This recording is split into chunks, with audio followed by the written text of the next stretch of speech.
Bonjour et bienvenue à notre traditionnel webinaire Bilan 2023 et Perspectives 2024. Nous allons passer ensemble aujourd'hui un peu moins d'1 heure afin de revenir sur l'année écoulée et bien évidemment se projeter sur 2024 qui a déjà démarré. Juste avant de commencer, je vous rappelle que nos conseillers sont en direct pour répondre à l'ensemble de vos questions par message privé. Alors surtout, n'hésitez pas. Sébastien, bonjour. En tant que président de Yomoni, on peut dire que 2023 a été une année synonyme d'accélération pour notre maison et que cette année a été marquée par pas mal d'innovations. Est-ce que tu peux revenir sur les principales qui ont marqué cette année pour Yomoni ?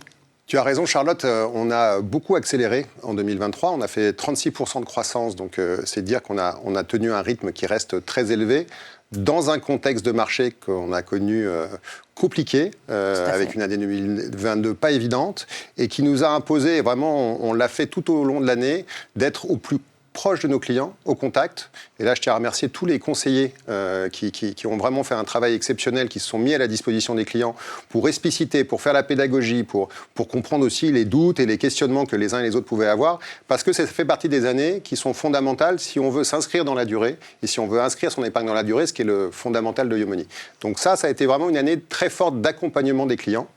Et après, dans les symboles de l'année 2023, que je pense toute l'équipe de Yomoni va retenir, c'est bien sûr le passage aux milliards d'euros sous gestion. C'est quelque chose qui est important pour nous, qui est symbolique et qui démontre vraiment la confiance que nous portent les plus de 55 000 clients qui sont avec nous et qui nous permettent d'avoir des perspectives et des moyens pour continuer d'améliorer le service. Parce que c'est quand même ça le fondamental. Bien évidemment. C'est de réussir à changer l'épargne des Français, la manière dont ils épargnent, et donc de leur apporter à la fois du conseil, une plateforme tech qui soit de très très bonne qualité, extrêmement efficace, et aussi l'accompagnement humain qu'ils sont en droit d'attendre, avec une réactivité, une expertise qui soit forte. Je pense que la solution qu'on propose, les perspectives qu'on offre à nos clients, à la fois en termes d'accompagnement et de performance, sont très bonnes, mais il faut le faire savoir, il faut le faire connaître. Donc vous avez sans doute pu voir les uns et les autres cette campagne Michel Polnareff qu'on a déployée sur toute la fin d'année et qui avait vraiment vocation à faire lever la tête des épargnants français pour peut-être remettre un peu plus en cause la relation qu'ils avaient avec leurs banquiers traditionnels et peut-être se poser la question d'aller rechercher une offre un peu différenciante comme celle de Yomoni et surtout se projeter sur le long terme. Donc ça a été un des éléments importants pour nous et on va continuer de bâtir cette marque parce que je pense que c'est important que des marques indépendantes dans le contexte français qui est très très maîtrisé par les banques traditionnelles puissent s'affirmer et s'afficher. Donc ça va être un des efforts qu'on va prolonger aussi en 2024 mais qui en 2023 a été un marqueur important. Ok, et quelle perspective ? On le comprend bien, plus d'encours, plus de moyens pour Yomoni, pour toujours mieux accompagner ses clients. Qu'est-ce qu'on attend concrètement pour les clients ? À quoi peuvent-ils s'attendre en termes d'évolution dans les services Yomoni, peut-être, sur cette année ? Il y a plusieurs choses. On a, je vous l'ai dit, effectivement, volonté à améliorer ce côté hybride, à la fois humain et techno de notre offre, pour pouvoir continuer de mieux les accompagner et de répondre à toutes leurs questions, et elles sont nombreuses. Et puis, on a une offre aussi qui s'étoffe, et on va peut-être en reparler un petit peu après, en termes de moteur de performance. Et donc, il faut pouvoir expliquer non pas que les ETF, mais aussi l'ensemble des classes d'actifs. Donc ça va nécessiter des moyens d'explication, de contenu et humain pour pouvoir être au plus proche des clients sur ce sujet-là. On va bien sûr les accompagner sur des éléments spécifiques et des segments spécifiques. On a remarqué, par exemple, qu'il y a des indépendants qui sont de plus en plus nombreux à vouloir nous rejoindre. On pense qu'effectivement, c'est un épargnant qui est un peu hybride aussi lui-même. Il a à la fois du patrimoine professionnel, du patrimoine privé. Il faut pouvoir répondre à ces questions et optimiser cette configuration-là. On va vouloir faire une offre et quelque chose qui soit plus dédié et plus expert sur le sujet. Et de la même manière, on a de plus en plus de clients qui viennent nous rejoindre avec des montants qui dépassent les 100 000 euros, mais aussi avec significatifs, mais aussi avec des patrimoines un peu plus compliqués, plus établis, avec souvent déjà une banque ou un conseiller en gestion de patrimoine qui effectivement fait du conseil. Et toute la logique là pour nous, c'est d'être le plus transparent possible et donner les moyens au client de comparer ce qu'il a aujourd'hui dans sa banque traditionnelle avec ce qu'on peut lui proposer pour qu'il puisse se faire son choix en toute raison. Et ça va être un des éléments où il va falloir lui fournir à la fois de la donnée, à la fois des moyens et des outils. Et c'est là-dessus qu'on va beaucoup travailler. Et oui, la démocratisation n'empêche pas le conseil et la qualité de ces derniers et des services proposés. Peut-être maintenant, d'un point de vue labellisation, ça a été une année aussi importante, 2023, pour Yomoni. Oui, alors quand on parle de labellisation, on parle d'investissement placement responsable. Ça fait plusieurs années qu'on a une offre de mandat ETF socialement responsable. En assurance vie. En assurance vie, ça représente à peu près 35% des nouveaux clients qui nous rejoignent, qui choisissent cette option-là. On n'a pas vocation à être militant, mais on a vocation effectivement à avoir des filtres extrêmement robustes pour permettre effectivement de s'assurer que les sociétés dans lesquelles les fonds investissent soient conformes et en phase avec à la fois la partie écologique, sociale et aussi gouvernance de l'entreprise. Donc ça, c'est des éléments qui restent très très forts. La difficulté dans ces métiers-là, c'est de démontrer, de prouver et d'éviter le greenwashing. Et un des éléments qui est effectivement important, c'est la labellisation. Et donc, vous passez par les fourches codines d'un tiers de référence qui va analyser votre processus de gestion, qui va discuter avec l'équipe des gérants pour vérifier que les filtres qui sont mis en place sont vraiment de bonne qualité, sont robustes, sont systématiques. Donc ça, on l'a fait pendant toute l'année 2023. On a eu le droit à X échanges, questions, questionnaires. Et puis, in fine, effectivement, on a gagné cette labellisation pour tous nos fonds, qui est la démonstration de ce qu'on fait maintenant depuis 3 ans, mais c'est un coup de tampon qui est important parce que je pense qu'il faut, en particulier pour les générations qui sont très sensibles à ces sujets-là, démontrer que ce n'est pas juste un discours, mais que c'est vraiment au cœur de nos processus. Et cette labellisation nous permet de l'avoir.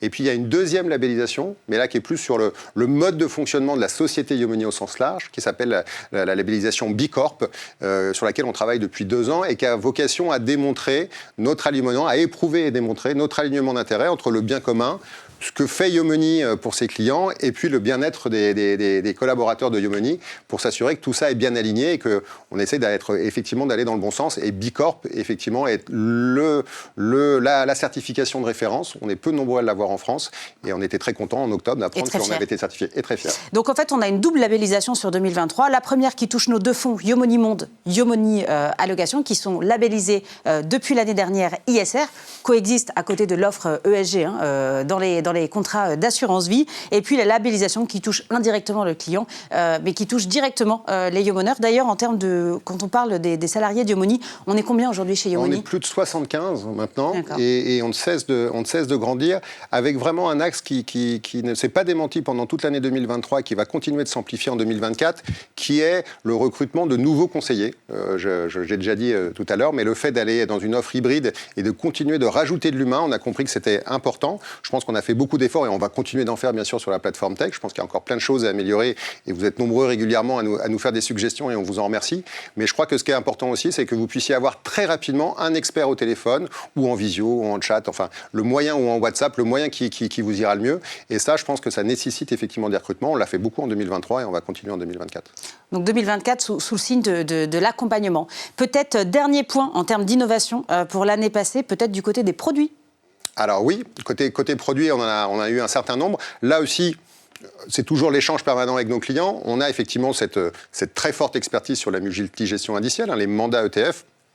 Mais il y avait une demande, en particulier pour des patrimoines potentiellement un peu plus conséquents, de continuer de diversifier les moteurs de performance, de continuer d'aller plus loin que les marchés cotés. Et là-dessus, on a beaucoup travaillé. On avait commencé à mettre un pied dans le private equity avec notre partenariat Altaroc, ce qu'on a prolongé effectivement cette année et qu'on va continuer de faire.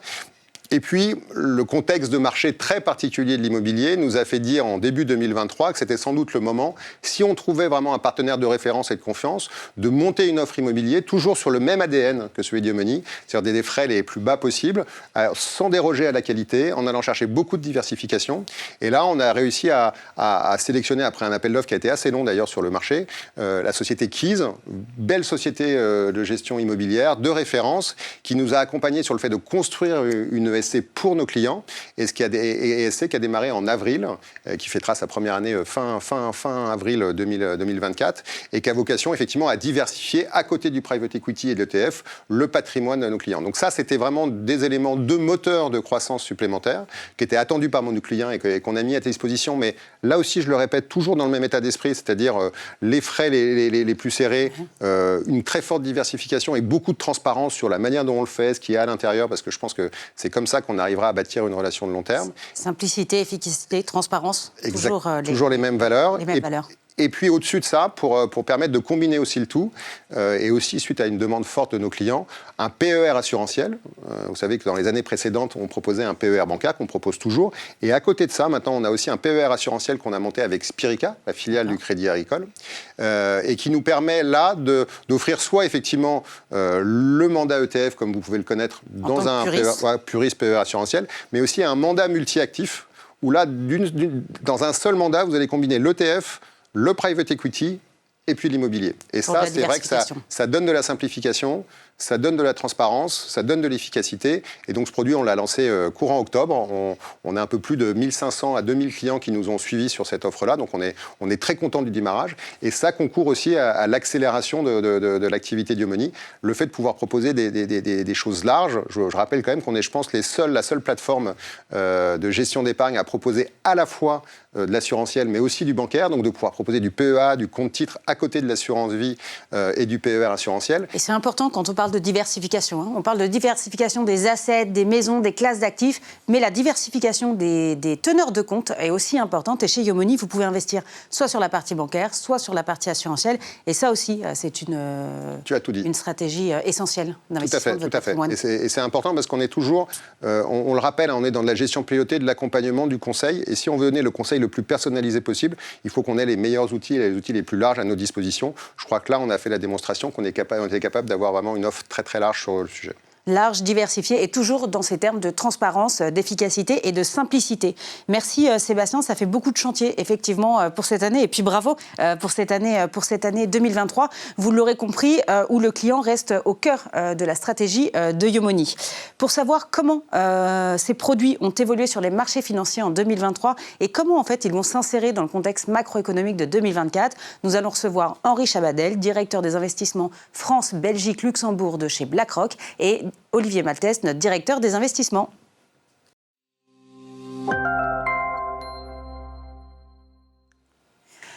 Pour cette première partie, l'œil des experts, nous accueillons Olivier Maltès, directeur des investissements chez Iomoni. Bonjour Olivier. Bonsoir Charlotte. Et également Henri Chabadel, directeur des investissements chez BlackRock pour la France, le Luxembourg et la Belgique. Bonjour Henri. Bonjour Charlotte. Merci d'être avec nous. Pour ce webinaire, on va commencer avec vous Henri. Est-ce que vous pouvez nous parler de l'année 2023 sur les marchés financiers et quels sont selon vous les faits qui ont marqué l'année ? Il y en a eu plusieurs. 2023, on va dire déjà dans son ensemble, c'est une divine surprise. La communauté des investisseurs s'attend à une année compliquée. Tout à fait. Globalement, on a eu des hauts et des bas, mais tout est bien qui finit bien. C'est une histoire qui se termine très bien pour les investisseurs. C'est un peu l'image miroir de 2022. Des performances très nettement positives pour les marchés d'actions, à 2 chiffres. Des performances positives également pour les marchés obligataires. Alors, on n'a pas récupéré toute la perte qu'on avait enregistrée en 2022, mais quand même, on avait démarré 2023 en ayant beaucoup d'inquiétudes vis-à-vis de ce marché obligataire. In fine, on termine pour les investisseurs sur cette classe d'actifs en territoire positif, ce qui fait qu'on a quasiment récupéré entre 70 et 80% des pertes qui avaient été essuyées en 2022. D'où l'expression « divine surprise ». Alors après, ça n'a pas été un long fleuve tranquille, il y a eu des hauts, il y a eu des bas. Si on se souvient notamment avec la crise bancaire aux États-Unis, les faillites de SVB, la faillite de Crédit Suisse en Europe, donc voilà, ça a été une histoire marquée par une forme de volatilité. Et surtout aussi une forme de bras de fer entre les marchés d'une part et les banquiers centraux d'autre part sur le fait de savoir s'il allait y avoir ou non pivot des banques centrales et inflexion de la trajectoire d'inflation. Et c'est finalement ça qui a permis la bonne surprise de fin d'année, c'est qu'on a vu l'inflation s'infléchir et on a vu les banquiers centraux changer de positionnement et finalement entériner le changement de pied de la politique monétaire, ce qui a supporté ce magnifique rallye de fin d'année. Et donc là, bien évidemment, Henri, vous nous parlez de la politique des taux. Exactement. La politique des taux qui est aujourd'hui le driver principal des marchés financiers, des différentes classes d'actifs, et surtout l'incertitude associée aux décisions de politique monétaire, que ce soit aux États-Unis avec la Fed ou en zone euro avec la BCE. Encore aujourd'hui, à l'heure où on se parle, il y a un débat entre les marchés d'une part, les banquiers centraux d'autre part, sur ce que va être réellement la politique monétaire, la trajectoire de taux. Les marchés sont beaucoup plus optimistes que ne le sont les banquiers centraux. Les banquiers centraux essaient de ralentir l'enthousiasme des investisseurs. Mais ce que nous, on anticipe chez BlackRock, c'est que la tendance qui s'est amorcée en fin d'année, qui est plutôt baissière sur l'inflation, va se poursuivre.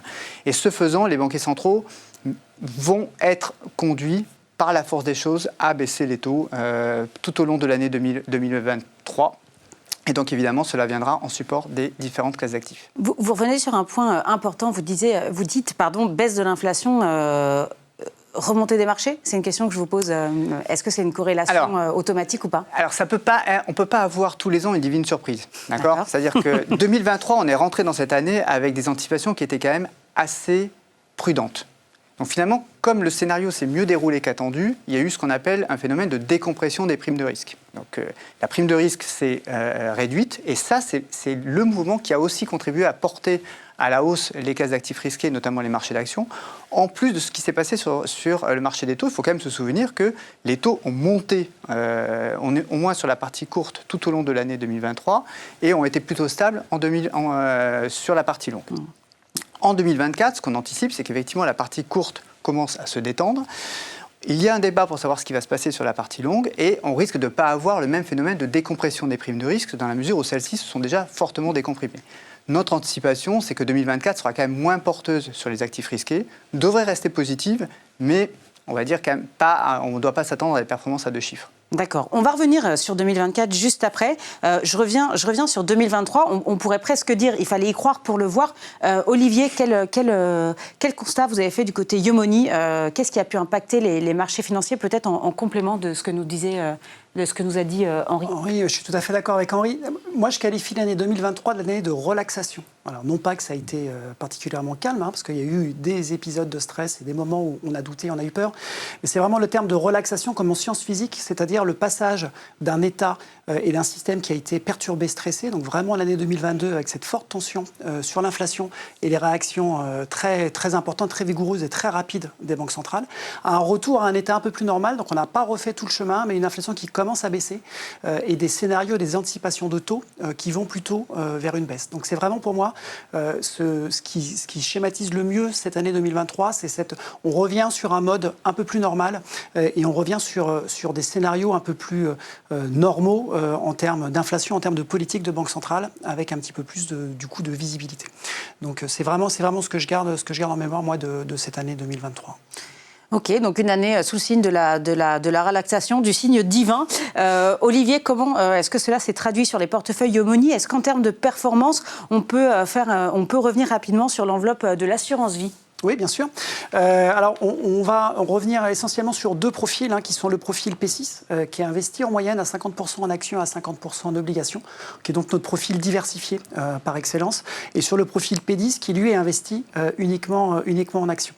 Si on regarde les performances qui vont du coup s'afficher à côté de moi, on a un P6 qui est au-dessus de 11% et qui donc est une très très bonne performance et qui vient récupérer une bonne partie avec 11,7%, une bonne partie net de frais de gestion, net de tout frais, donc 11,7%, et un P10, lui, donc 100% action, qui va à 19% de performance sur l'année. Donc on a de très bonnes performances sur tous nos profils.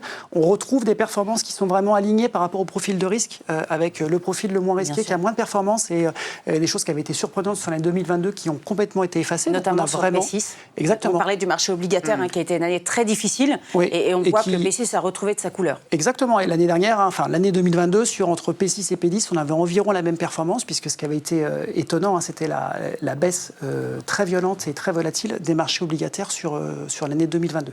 Donc là, on revient sur quelque chose de plus normal en termes de performance et de très bonnes performances sur l'année 2023. Oui, où le risque prix paye. Où le risque prix paie, et on revient, donc voilà, plus on prend de risques, plus on a une performance qui était positive, vraiment sur toute la ligne de nos différents profils, et donc les clients vont se retrouver avec une performance telle qu'ils pouvaient l'estimer et l'espérer, et 19% sur un profil P10, c'est une très bonne performance sur l'année 2023. Merci Olivier, et rappelons-le, les performances qu'on vous affiche sont toujours nettes de nos frais de gestion. Henri, je redémarre avec vous. Vous avez déjà commencé à nous parler des perspectives pour BlackRock en 2024. On va se reprêter au jeu. Avez-vous des projections en tête pour l'année qui a déjà démarré sur les marchés financiers? Oui, on est déjà en 2024. Donc forcément, on a envie de se projeter en 2024. Alors, c'est toujours difficile de faire des prévisions, et je pense qu'il faut rester humble, notamment au vu de ce que nous a réservé 2023. on a quand même un certain nombre d'éléments qui peuvent nous permettre d'au moins d'essayer de définir un intervalle. D'accord ? Premièrement, je le disais tout à l'heure, on démarre 2024 avec un certain nombre d'anticipations du marché qui sont moins pessimistes que ce qu'elles pouvaient être en 2023. Donc de ce point de vue-là, on peut quand même anticiper moins de bonnes surprises en relatif par rapport au scénario central. Et ces bonnes surprises, ces surprises positives, c'est en général ce qui vient expliquer le phénomène de décompression de prime de risque que j'évoquais tout à l'heure. Et ça, c'est un vrai moteur à la hausse pour les classes d'actifs risqués en général. La deuxième raison, c'est que 2024, c'est une année d'élections. Il y a énormément d'élections très importantes dans beaucoup de pays dans le monde. On en a en zone euro, on va en avoir aux États-Unis. En particulier aux États-Unis, c'est une élection qui s'annonce particulièrement tendue. Voilà. Et traditionnellement, ce qu'on observe, c'est premièrement de la volatilité autour de la période électorale, on va dire un mois avant, un mois après, parce que c'est là que l'incertitude est à son maximum. Et avant cette élection, finalement, une certaine forme d'attentisme des investisseurs. Quand on regarde historiquement, la troisième année du mandat d'un président donné est la plus positive. La quatrième année est une année sur laquelle pèse un peu cette incertitude électorale avant que ça puisse se repartir. Donc, pour ces raisons-là et pour d'autres aussi, liées par exemple à l'évolution de l'inflation, à l'évolution des politiques monétaires, les banquiers centraux vont continuer dans leur bras de fer avec les marchés pour éviter que les anticipations s'emballent et donc vont régulièrement essayer de calmer, de doucher l'optimisme des investisseurs. On s'attend à un parcours qui va ressembler à celui de 2023 avec des hauts et des bas, mais une tendance de fond pour les actifs risqués qui sera sans doute moins porteuse du fait de l'absence de surprises positives à attendre, en tout cas de l'ampleur de celle qu'on a vue en 2023 sur les primes de risque. D'accord. Moins porteuse ne veut pas dire pas porteuse. Hein. Exactement. On le rappelle. L'expression qu'on emploie en interne, c'est plus normal. Okay, c'est-à-dire que 2023 était une année exceptionnelle. Oui. On l'a vu tout à l'heure au niveau de vos performances, et encore félicitations, elles sont vraiment très bonnes. On ne peut pas avoir tous les ans des performances à 2 chiffres, plus près de 20% que de 10% sur des marchés actions. Ça, ce sont des performances exceptionnelles. Le rendement normal attendu sur des marchés d'actions, en général, c'est plutôt entre 5 et 10. D'accord. C'est en gros combien d'années d'investissement sur 7 ans, 10 ans ? Oui, ça c'est l'horizon naturel d'investissement des marchés d'actions, c'est plutôt le 5-7 ans. Et c'est justement autour de 5-7% que se situe le rendement attendu naturel des marchés d'actions. La normalité ? Voilà, la normalité. Et 2024, on va dire qu'on est raisonnable en termes d'anticipation. On s'attend à une année moyenne pour les actions, ce qui veut dire quand même positif, pour reprendre votre expression. Ok, très clair. Merci Henri. Olivier, en termes de paris stratégiques, puisqu'on le sait, le mandat Yomoni est sur... Enfin, il y a le mandat central, mais il y a toujours une petite partie thématique sur 20% des portefeuilles. Est-ce qu'on anticipe déjà des paris stratégiques pour 2024 sur les portefeuilles Yomoni à la gestion ? Alors, on anticipe, on est tout à fait dans la même ligne que ce que vient d'énoncer Henri. On pense qu'il va y avoir une première période plus volatile, notamment jusqu'au moment où les banques centrales vont commencer effectivement à infléchir leur politique. Et donc là, on pourra peut-être passer sur un autre thème en termes de regard de marché et sortir un peu de l'inflation et peut-être revenir sur des thèmes de croissance, par exemple, des choses un peu plus habituelles. Donc on verra, on s'adaptera, on sera flexible comme d'habitude grâce aux ETF. On reviendra peut-être aussi tout à l'heure sur la performance 2023 de nos mandats et donc de la gestion indicielle dans son ensemble par rapport à la gestion active. Je pense que c'est aussi important parce qu'on utilise les ETF pour cette raison-là. En termes de positionnement, nous on attaque le début d'année comme on l'a terminé l'année dernière, c'est-à-dire avec un positionnement plutôt offensif, donc avec une légère surpondération action. Donc sur le profil P6 dont on parlait tout à l'heure à 50-50, on est surpondéré toujours et on est à 55% en actions et 50% sur les marchés de taux, avec toujours une préférence pour les actions américaines, car c'est une économie qui est toujours très résiliente. On voit aussi que la Banque centrale a plus de marge de manœuvre aussi si jamais il y avait un fléchissement soudain et surprenant en termes de croissance économique. Elle pourrait plus facilement baisser ses taux et venir en support plus rapidement, certainement que la BCE. Donc on préfère les actions américaines aux actions européennes. Et on garde toujours, nous, notre pari technologique, valeur technologique, pour plusieurs raisons. D'une part, parce que lorsqu'on regarde la performance de ce secteur-là sur l'année 2023, il a été très très bon, mais lorsqu'on repondère par rapport à 2022, en fait, il n'a pas été si exceptionnel que ça, c'était vraiment cet effet de rattrapage-là. Et dans un monde, justement, où on s'attend à avoir moins de rentabilité peut-être et moins de croissance sur cette année globalement, s'il y a un secteur qui peut bénéficier et qui peut générer beaucoup de croissance, c'est vraiment le secteur technologique, avec ce thème des valeurs de l'intelligence artificielle qui est toujours là, qui est présent surtout, qui est très porteur, et toutes les entreprises cherchent à investir justement dans ce secteur-là. Merci Olivier. Et rappelons-le, Yomoni bat 98% des fonds traditionnels à risque égal depuis son lancement et 93% sur l'année 2023, comme le montre le diaporama que vous voyez sur votre écran. Peut-être un mot à dire sur ce qu'on voit là ? Oui, c'est ça qui est étonnant. C'est-à-dire que le 98%, on le sait, dans la durée, on attend de la gestion indicielle qu'elle fasse mieux que la gestion active, parce qu'il est dur de battre les indices sur le long terme, d'une part, et deuxièmement, parce qu'en termes de frais, évidemment, la gestion indicielle est beaucoup moins chère que la gestion active. Et les frais sur la durée, c'est très Exactement. impactant. Et ça impacte en termes de performance. Ce qui est vraiment très surprenant sur l'année 2023, c'est ce taux de 93% de fonds à risque équivalent battus par la gestion Yomoni, et qui montre à quel point, même si je disais que ça avait été une année relativement de relaxation, telle que je la qualifiais, c'est une année qui était très difficile pour la gestion active, parce qu'il fallait prendre les bons paris, c'était compliqué, et lorsqu'on était à l'extérieur des indices, et à l'extérieur notamment des valeurs qui ont vraiment tiré la performance des indices boursiers, c'était impossible d'arriver à faire une performance positive. Et donc, c'est vraiment ce 93%. Ça s'explique comment, ce 93%? C'est quoi? C'est des paris stratégiques qui n'ont pas été les bons? Oui, c'est des paris stratégiques. À côté de la perf? Exactement, c'est la gestion active qui a vraiment souffert et qui est passée à côté. C'est l'idée de se dire que, notamment, si on était à côté du thème de l'intelligence artificielle et des valeurs technologiques, on a énormément souffert tout au long de l'année. Et c'est vrai que le marché a été quand même en 3 périodes, avec une première bonne période jusqu'à fin juillet en termes de performance, avec plein de raisons, sur les résultats d'entreprises qui étaient meilleures, puisque en termes inflationnistes, elles arrivaient à conserver leur marge néanmoins. Ensuite, une vraie période de doute liée à l'économie américaine qui était trop forte, beaucoup plus forte qu'attendue, jusqu'au 1er novembre. Et ensuite, un traditionnel rallye de fin d'année qui a été très fort et qui a débuté un peu plus tôt. Et donc, il fallait arriver à manœuvrer sur cet environnement-là, indépendamment vraiment du spécifique, et d'avoir effectivement les bonnes très généraliste, ce que permettent les ETF. Tout à fait. Surtout, l'ETF est agnostique, c'est-à-dire qu'il n'a pas de scénario. Donc lui, il réplique le marché. Il y va, il croit au marché. Voilà, il réplique le marché et en fait le marché va monter ou va baisser, l'ETF va délivrer la performance du marché. Et c'est clair, je rejoins ton point Olivier, 2023 c'était une année compliquée parce qu'il y a eu sans arrêt des virements de bord du marché sur une thématique ou sur une autre.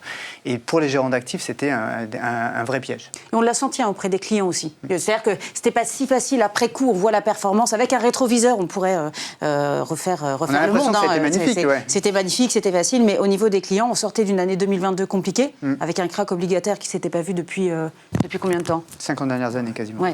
Voilà. Et puis avec des performances complètement...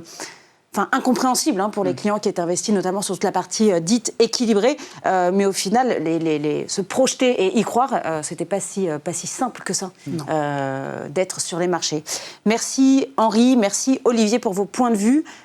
Tout de suite, on enchaîne avec la deuxième partie de notre webinaire avec un focus sur les nouveaux produits sortis en 2023 aux côtés d'Olivier Malteste.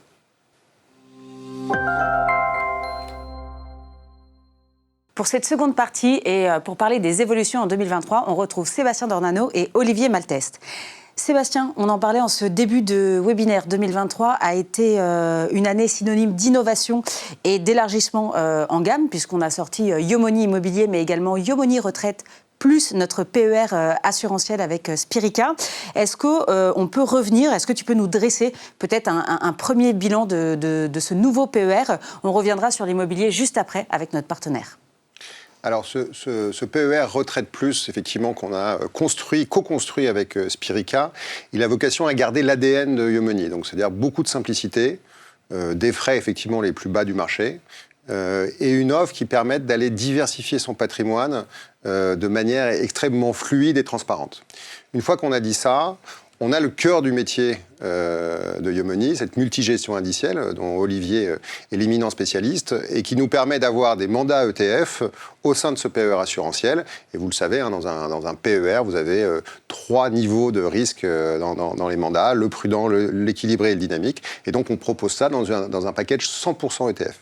Mais ce qui est intéressant et qui est permis par l'assurantiel, donc le PER assurantiel, c'est d'offrir un des mandats multiclasses d'actifs. C'est-à-dire qu'il combine, ce que je disais un petit peu en introduction, à la fois des ETF, mais aussi du private equity et notre ESC immobilière pour avoir là plusieurs moteurs de diversification et de performance et avoir sur le long terme la meilleure performance par rapport au risque défini. Donc ça, c'est l'élément qu'on propose au sein du PER Retraite Plus. Soit vous restez 100% ETF, c'est voilà, vous avez décidé que c'était ça, on est des spécialistes de ça. Mais ce qui est intéressant, c'est qu'on va vous offrir plus que ça, avec effectivement 2 moteurs adjoints de croissance sur lesquels, et là peut-être Olivier, tu peux peut-être revenir sur la manière dont tu as fait la composition, une allocation qui combine l'ETF et 2 autres classes d'actifs. Et peut-être que tu peux préciser aux gens qui nous écoutent comment tu as constitué cette allocation et peut-être un peu la différence entre ce qu'il y a dans un prudent, dans ce qu'il y a dans un dynamique. Je pense que c'est intéressant aussi de rentrer un peu dans le détail. Oui, Sébastien. L'idée, c'est qu'on a à chaque fois 3 profils, un profil prudent, un profil équilibré, un profil dynamique. Et après, on a dans l'offre 100% ETF, on a des actions et des obligations, et on voit bien que les actions sont plus risquées que les obligations. Et ensuite, dans l'offre multi-asset, ce qu'on a voulu introduire, c'est du private equity, parce que sur du long terme, ça fait du sens. Et donc là, on a pondéré entre les actions et le private equity en fonction du degré de risque. Donc en prudent, on aura moins d'actions et moins de private equity qu'en dynamique, évidemment. Et on a introduit effectivement aussi la SC YIMO, donc pour introduire la classe d'actifs immobilières, où là, c'est plutôt sur le côté prudent. On va diminuer un petit peu le poids des obligations pour intégrer cette composante immobilière. Et là aussi, donc on en aura plus d'obligations et de composantes immobilières sur les profils plus prudents que sur les profils dynamiques. Ok Olivier, juste peut-être pour précision pour ceux qui nous regardent, comment se fait ce choix du multi-asset ou alors du pure player ETF? Comment le client il s'y retrouve? Comment il sait s'il est fait pour diversifier ou pas? Alors c'est vraiment le choix du client, hein. C'est-à-dire que nous on est complètement confiants sur l'idée d'avoir une offre complètement ETF et les clients nous connaissent d'abord et avant toute chose sur les ETF, mais vraiment dans la logique du développement d'Iomoni où on a lancé progressivement le private equity pour les clients les plus fortunés et ensuite l'immobilier. Là ça se retrouve complètement et ça vient compléter l'offre avec l'idée que là en plus à l'intérieur de l'assurance on offre du private equity plus liquide que ce qui est classique avec des tickets d'entrée beaucoup plus faibles et ça permet ensuite au client en fonction de ses goûts et de ses appétences de choisir de diversifier plus son offre en introduisant de l'immobilier et du private equity ou au contraire de rester sur notre cœur de métier, sur notre cœur d'expertise, qui est l'ETF. Et je pense que ce qui est important de rappeler, c'est qu'on a vocation, quelle que soit l'offre, à rester à des niveaux de risque équivalents. Même si la composition du portefeuille est plus diversifiée, donc ça a un vrai sens parce que l'un peut combler l'autre en fonction des situations de marché. En revanche, le niveau de risque que Olivier s'est imposé pour les 3 niveaux est exactement le même qu'on soit en multi-actif en ETF. Donc c'est vraiment une appétence à aller diversifier un peu plus large que l'ETF ou alors à rester concentré sur les marchés cotés grâce à la gestion indicielle. Merci Olivier, merci Sébastien. Merci Charlotte. Passons à notre moment partenaire. Vous le savez, notre cœur de métier, ce sont les ETF, mais nous avons vocation à apporter un conseil d'épargne global à nos clients. Nous nous sommes diversifiés avec l'immobilier, le private equity. Nous allons maintenant recevoir nos partenaires pour débriefer avec eux de leurs grandes thématiques sur leur secteur. Nous accueillons tout de suite Vincent Ferrat de chez Keys Rem.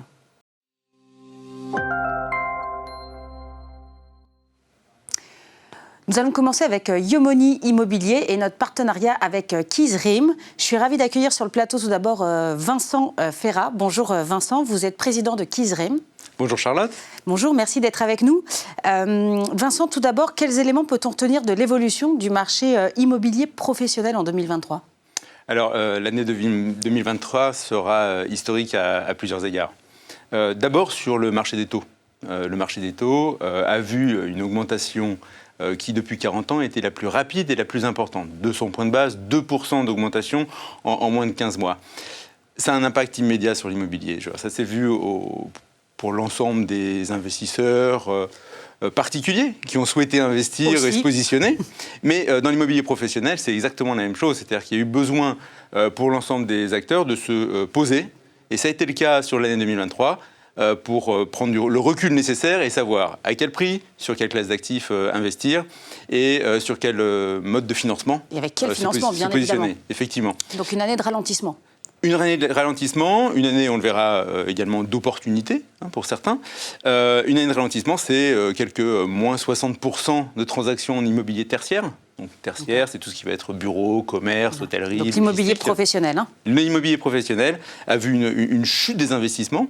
Pas une chute des prix, pas une chute des valeurs, mais vraiment un ralentissement, une pause sur des transactions. La prise de décision pour acquérir de l'immobilier professionnel en 2023.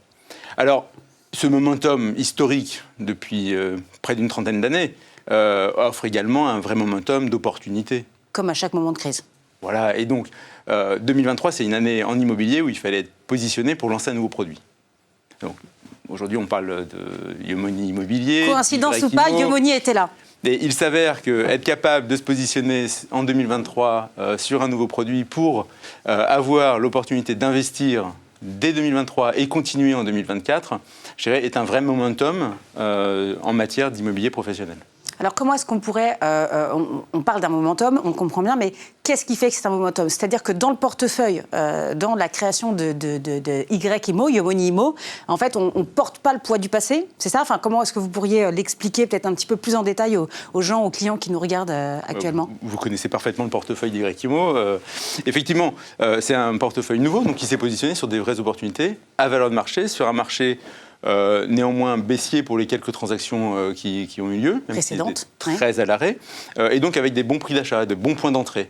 Et donc voilà, YIMO aujourd'hui a cet avantage, et porte cet avantage pour les années à venir, c'est d'avoir acheté au bon prix, au bon moment, et de pouvoir continuer, se permettre de poursuivre cette démarche sur 2024. D'accord, donc en immobilier, on a tendance à dire que c'est l'emplacement, mais c'est aussi le moment.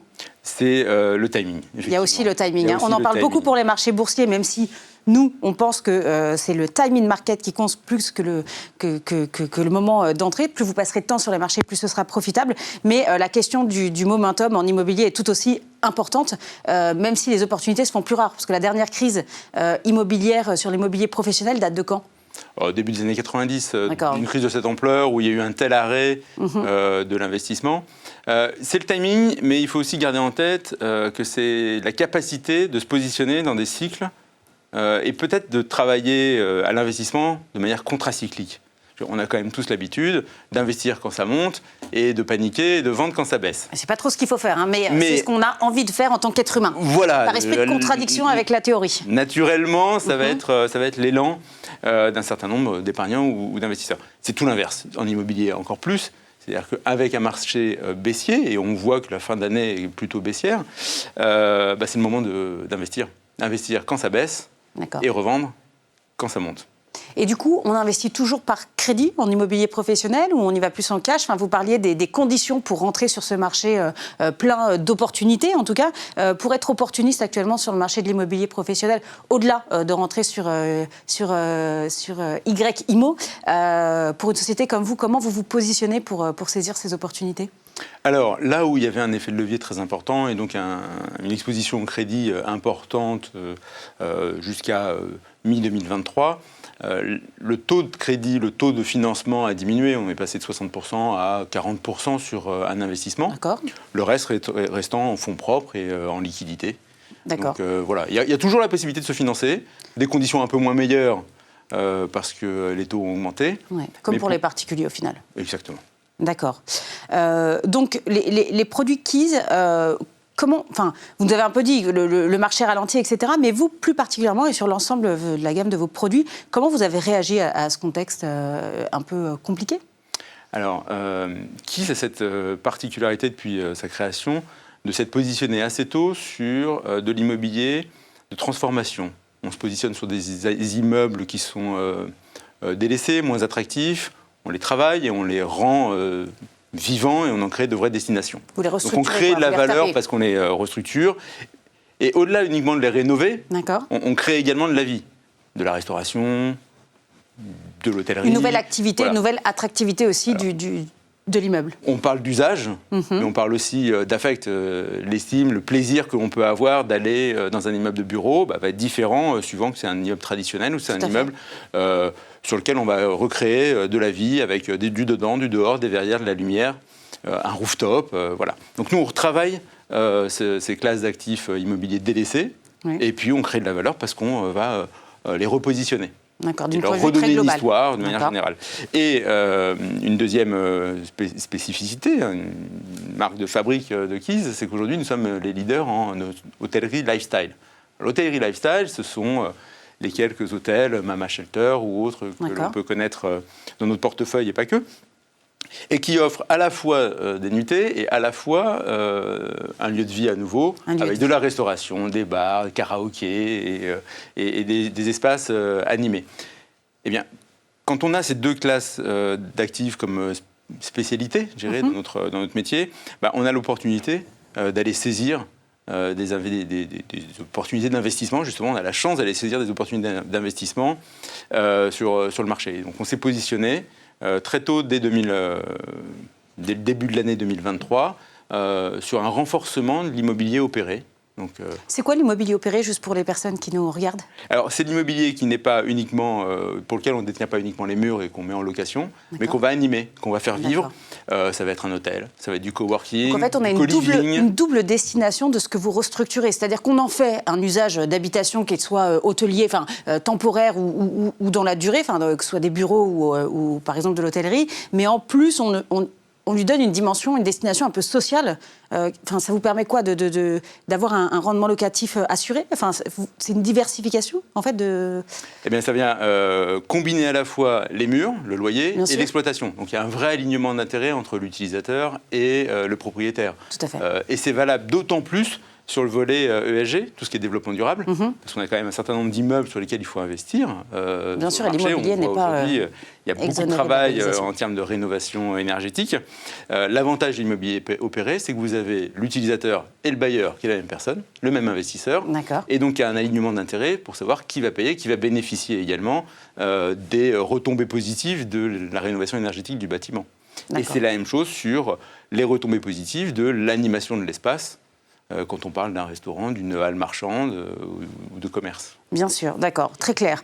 Et bien sûr, on en fait profiter YIMO. Tout à fait. Dans le cadre des... Puisque de la c'est gestion bien de... compose bien évidemment la société civile YIMO. Vincent, est-ce qu'on peut, juste pour finir, se risquer à quelques perspectives sur l'évolution de ce marché pour 2024 ? Alors, c'est une question risquée. Alors, vous n'êtes pas devin, hein, on le sait bien. Nous non plus, d'ailleurs, ça tombe bien. Mais comment vous appréhendez cette année 2024 chez Keys ? Alors, on aura remarqué que 2023 a été une année des taux d'intérêt. Alors, l'année 2024 peut évoluer dans un sens ou dans l'autre en fonction des décisions rapides ou plutôt longues de rebaisser les taux d'intérêt.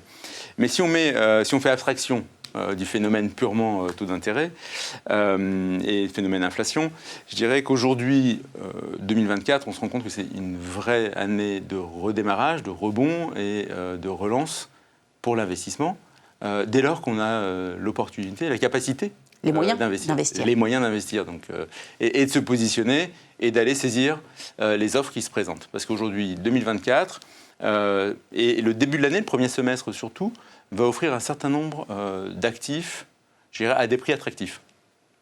D'accord. D'accord. Voilà. Des opportunités d'entrée tout simplement sur le marché. Voilà, certains ont besoin de créer de la liquidité, certains ont besoin de vendre leurs actifs et sont capables de les vendre avec des prix plus attractifs, décotés par rapport à ce qu'ils valaient en 2022 ou 2023. Et c'est là qu'il faut savoir se positionner, c'est là qu'il faut pouvoir investir. Et on revient à la question d'investir quand le marché est au plus bas, pour bénéficier dans les années à venir de la hausse de l'immobilier. Donc une année, si on peut conclure, qui va quand même être un peu rythmée par la politique des taux. A priori, au niveau de la BCE, il n'y aura pas d'annonce avant l'été, après à savoir si ça va se décider à l'été ou pas. En tout cas, c'est les annonces dernièrement qui ont été faites. Mais en tout cas, une année d'opportunités pour venir acquérir des nouveaux biens d'exploitation, des nouveaux biens immobiliers sur ce marché, à la fois avec du financement et à la fois avec du cash. Tout à fait. Et d'ailleurs, on voit que les taux d'intérêt... alors là, professionnel, si on regarde l'OAT à 10 ans, a commencé à se détendre et a baissé de quasiment 80 points de base en fin d'année, donc redevient attractif et on commence à retrouver des financements plus attractifs pour des opérations immobilières. Une dernière question, je ne peux pas vous laisser partir sans parler de performance et sans parler de la performance de Yomoni Immo. Quand on a lancé le produit en mai 2023, on s'est engagé à l'égard de nos clients qui nous écoutent sur une performance qui a avoisiné les 5%. Aujourd'hui, on n'y est pas, parce qu'on tend tant bien que mal à apprivoiser les 2% de performance sur l'année qui s'est passée. On en comprend les raisons, mais dans un souci de transparence pour les clients qui nous font confiance, qui continuent à nous faire confiance et on les en remercie, j'aimerais bien savoir, avoir votre point de vue, savoir si on est loin de cet équilibre, si on va y arriver, en tout cas, votre vision d'expert. Alors, on est à 8 mois du lancement de l'ASC. Ce qui est encore tôt pour pouvoir émettre une conclusion, et il reste encore de la liquidité à investir. Donc on est toujours en phase de montée en puissance et d'investissement. C'est comme quand on achète un appartement ou un bien immobilier. Entre le moment où on signe et le moment où on commence à percevoir... Si on signe la promesse, on signe l'acte définitif et on commence à percevoir les loyers, il y a une vraie montée en puissance. Et bien là, on constitue un portefeuille. YIMO est parti de zéro, aucun actif immobilier débumé. Donc on a constitué un portefeuille sur du temps long. Et donc aujourd'hui, à 8 mois, on est sur des perspectives et des performances. Alors oui, 2% sur 8 mois, ça peut sembler faible par rapport à notre engagement et à nos perspectives de l'année dernière. Mais on est sur la tendance qui était prévue, et on est sur cette tendance à 12 mois, dès lors que chacun des actifs sera monté en puissance, monté en cadence, et générera la performance dans le fond. Donc ce qu'on comprend, ce qu'on résume dans ce que vous dites, c'est que en fait, au-delà du contexte de marché qui a un peu nui à la performance du véhicule, en fait, c'est surtout le fait que la société civile, elle est en cours de construction, et donc une grosse partie du cash initial qui est dans cette société civile tend à rechercher son investissement. C'est-à-dire qu'on est en cours de fabrication de la société civile et donc de l'investir dans l'économie immobilière réelle. Voilà, alors on a investi au fur et à mesure, on a également fait les appels de fonds au fur et à mesure pour être le plus optimisé, je dirais, sur le planning d'investissement possible. Mais on est tout à fait dans ce phénomène qui est d'une montée en puissance sur 12 mois. Et donc on va s'orienter vers la performance souhaitée sur l'année 2024. Et vu les opportunités dont on parlait, dont fait fi le marché actuel, il n'y a aucun doute à avoir sur le fait qu'on réatteigne l'équilibre attendu. Tout à fait. Un grand merci Vincent pour votre intervention. On reçoit maintenant notre second partenaire avec Frédéric Stollard d'Altaroc.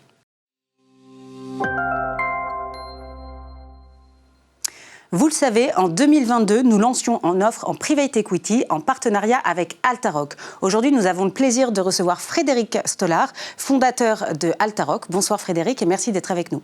Bonsoir Charlotte. Alors Frédéric, on va peut-être commencer par revenir sur l'année 2023. Est-ce que vous pouvez nous donner quelques chiffres et actualités qui ont marqué Altaroc cette année? Oui. Alors, souvenez-vous Charlotte, quand on a fait notre premier partenariat? En septembre 22. On était 10. Ok. Là, chez Altaroc? Chez Altaroc. Là, on est 50. D'accord, 50 salariés. 50 salariés. On a collecté un peu plus de 900 millions d'euros en 2 ans auprès de 7500 clients privés. C'est beaucoup. On est à notre 3e millésime et on a investi à date chez 18 gérants d'exception dans le monde en private equity. Donc ça tourne Altaroc. On a montré qu'il y avait une usine, il y avait des process, que c'était... Et qu'il y avait une demande.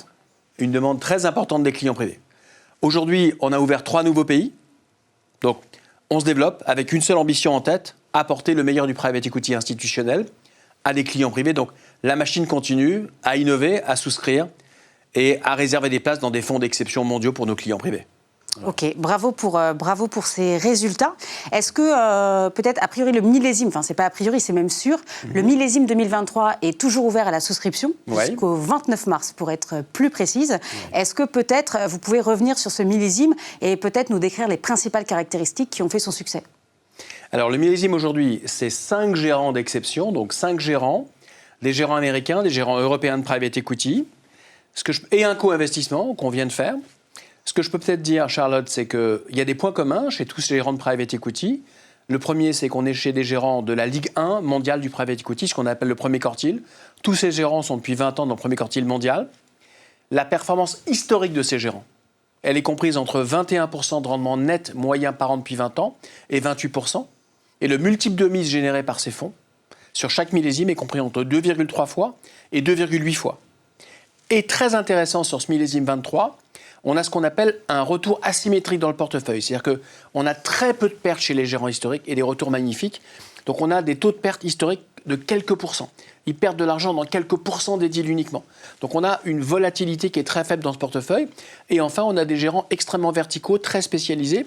Parce que notre conviction chez Altaroc, c'est que ce sont les gérants les plus verticaux, les plus spécialisés qui livrent la meilleure performance dans un monde compétitif du private equity. Donc on a 5 gérants d'exception, TA Associates, CVC, New Mountain, Inflection et Main. Et on vient de faire un co-investissement sans frais, sans fees, sans carry, à côté d'un gérant d'exception qu'on avait accompagné l'an passé, qui s'appelle HG. Ce co-investissement s'appelle Visma.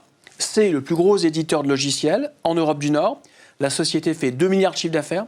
90% de son chiffre d'affaires est récurrent à 90%. Elle fait 30% de marge d'EBITDA. et elle croît de façon organique à plus de 15% par an. Absolument remarquable. Une croissance organique très soutenue depuis 20 ans. Et on vient de co-investir à côté d'AG dans Visma. Donc, les clients du portefeuille 2023 ont un portefeuille clé en main mondial de très, très grande qualité. Si vous aussi, vous voulez bénéficier du co-invest avec Visma, vous pouvez profiter du millésime 2023 qui reste ouvert à la souscription jusqu'au 29 mars 2024. Le premier appel de fonds se fera en date du 25 avril 2024 avec 30% du montant engagé. A priori, Frédéric, le private equity est un milieu qui ne connaît pas la pause. Le millésime 2024 est déjà dans les starting blocks.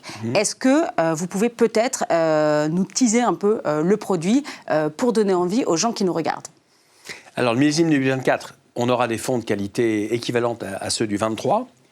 Par contre, il y aura 3 innovations majeures, Charlotte, sur le 2024. La première, c'est ce qu'on appelle le programme Re-Up. On va permettre à un client privé d'investir comme un institutionnel de A à Z. Donc, il y a le millésime Altaroc, 23, puis 24, et on va lui montrer comment, en utilisant différents millésimes successeurs d'Altaroc, il ou elle peut se bâtir une dotation pérenne en private equity sur la durée. Par exemple, se bâtir une rente perpétuelle en private equity. Magnifique, ça. C'est ce que font les fonds de pension pour servir les rentes à leurs administrés. On va vous montrer sur le Re-Up comment les clients peuvent se la bâtir. Ça, c'est l'innovation 1. L'innovation 2, la calculette private equity. Le simulateur de private equity. Donc, le client Yomoni, il a typiquement 4 équations patrimoniales en tête. Il veut une rente, il veut un patrimoine fixe dans 20 ans, il veut investir un certain montant aujourd'hui, à savoir combien ça lui rapportera dans 15 ans, ou il veut investir un peu aujourd'hui, plus demain et beaucoup après-demain, et savoir combien ça lui rapportera à terme. Pour simuler ces 4 situations patrimoniales, le simulateur Private Altaroc permettra de faire des calculs année par année et quelque part de se bâtir un business plan de cash flow année par année. Ça, c'est révolutionnaire. Et la troisième innovation, celle que je préfère, c'est la place de marché. Donc, on va permettre cette année à un client Yomoni qui changerait d'avis parce qu'il a un événement de vie qui fait qu'il a besoin de liquidité, à tout moment d'aller sur une place de marché et trouver une contrepartie digitalement pour sa position dans Altaroc. Quelque part, créer de la liquidité sur les liquides. Ça, c'est très compliqué à faire. Eh ben, on va le lancer cette année. Donc, avec ces 3 innovations majeures, ça va donner un boost, je dirais, au taux d'équipement des clients privés en private equity parce qu'on essaye de lever tous les freins, un par un, à la souscription de private equity. Donc, l'innovation, elle ne s'arrête pas et on a une seule ambition en tête, Maurice et moi, apporter 60 ans d'innovation institutionnelle à des clients privés aujourd'hui par Altaroc chez Yomoni. Très clair. Et avec la liquidité, ce serait vraiment le produit parfait. Parfait. Ok, merci Frédéric pour votre intervention. Merci pour toutes ces informations.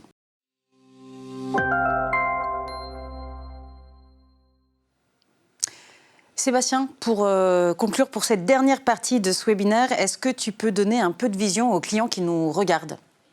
Alors sur 2024, si telle est la question, on sait que le focus, ça reste la performance, parce que les clients viennent pour la performance. Et donc l'équipe d'Olivier et puis l'ensemble des spécialistes qu'on a pu accueillir vous ont démontré la volonté de faire au mieux et d'optimiser au mieux votre patrimoine et la performance de votre patrimoine par rapport au risque qui sera pris. Et l'efficacité des ETF ? Et l'efficacité, bien sûr, des ETF. Et la focale qu'on va avoir en 2024, c'est d'accompagner toujours mieux nos clients. Alors, on a des spécificités dans nos clients. On a l'ensemble des clients indépendants qui ont des particularités dans leur patrimoine, qui mélangent professionnel et privé. Et je pense qu'ils méritent d'avoir une offre et une attention toute particulière et qu'on réponde le plus précisément possible et de manière la plus efficace à leurs problématiques. Alors là, on parle des professions libérales, des chefs d'entreprise, détenteurs de holding. Exactement. Tout ce qui concourt à être indépendant, effectivement, et pas salarié. Les freelances. Voilà, exactement. Et qui ont des règles fiscales spécifiques, qui ont des opportunités d'optimiser leur patrimoine peut-être de manière un peu différente. Et qui sont peu accompagnés. Et qui sont assez peu accompagnés, tu as raison Charlotte. Et je pense qu'on peut faire un joli travail sur le sujet. On a l'offre produit pour répondre à leurs besoins. Je pense qu'ils ont besoin aussi d'accompagnement humain et de conseils. C'est là-dessus qu'on va beaucoup travailler et sur lequel on va proposer pas mal de choses. Et puis de la même manière, améliorer la qualité de service, améliorer la qualité du conseil pour faire en sorte que, en particulier dans des contextes ou des situations ou des patrimoines un peu différents, on puisse vous accompagner. Vous, clients, qui venez souvent ou parfois avec des portefeuilles qui sont déjà établis, déjà conséquents, sur plusieurs enveloppes, pouvoir vous dire ce qu'il faut faire pour rationaliser, optimiser, comparer, parce que je pense que la transparence joue beaucoup et vous permettra d'évaluer ce qui vous paraît pertinent, ce qu'il faut garder, ce qu'il faut éventuellement modifier. Et là-dessus, vous avez aussi besoin d'accompagnement, vous avez aussi besoin de data, vous avez besoin d'outils. Et c'est là-dessus qu'on va beaucoup travailler en 2024 pour vous permettre, de manière très sereine, d'organiser votre patrimoine, à la fois peut-être chez Yomoni, et on espère un peu plus, et aussi dans les établissements que vous avez déjà en place, pour faire en sorte que cette combinaison vous prépare une épargne de long terme la plus qualitative possible. Il y aura forcément de la gestion indicielle dedans, parce qu'on reste convaincu que c'est l'élément clé nerf de et le nerf de l'investissement sur le long terme. Et à côté de ça, on va vous proposer à la fois du conseil et des produits qui seront, j'espère, encore plus adaptés que ce qu'on fait aujourd'hui, avec une qualité de service qu'on veut de meilleure chaque année. Et donc, on travaille dessus pour faire en sorte d'être plus réactif, plus précis, etc., etc. Merci Sébastien. Donc pour conclure, une année 2024 sous le signe du client, comme c'est le cas depuis déjà pas mal de neige, j'ai l'impression. Tout à fait. Et le client et les clients, c'est-à-dire maintenant, de plus en plus, on a les moyens de répondre spécifiquement à des clients qui ont des situations particulières. Il y a des problématiques bien spécifiques. Exactement. Donc si vous êtes indépendant et si vous avez envie de vous orienter vers une, même si le terme est un peu galvaudé, gestion privée version digitalisée, eh bien on vous donne rendez-vous avec Yomoni sur 2024, directement sur notre site ou à travers nos rendez-vous clients. Vous pouvez d'ailleurs directement prendre rendez-vous sur le site de Yomoni. Merci à tous. Ce webinaire est maintenant terminé. Merci de nous avoir suivis. Merci de continuer à nous suivre, à nous faire confiance. Et on vous dit à très bientôt.